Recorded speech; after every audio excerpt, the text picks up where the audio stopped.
Hi everyone, in this video I'm going to show you how we can use CHOOSECOLS function in Microsoft Excel. For example, I have this data. I want only select specific columns, not all the columns. Let's see how we can do it in Microsoft Excel. First, put cursor here, insert equal sign, write CHOOSECOLS.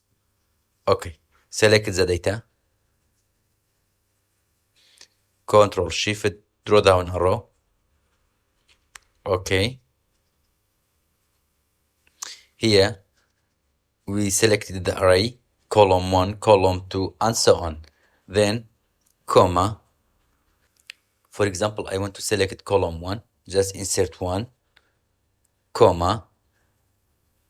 Column 2 I want. Again, comma.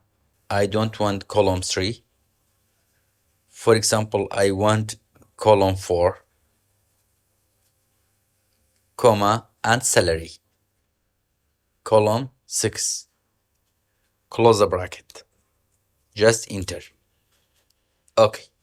Directly it selects the required columns. Now I want to change its format.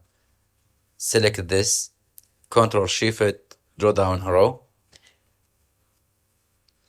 From home, select the border.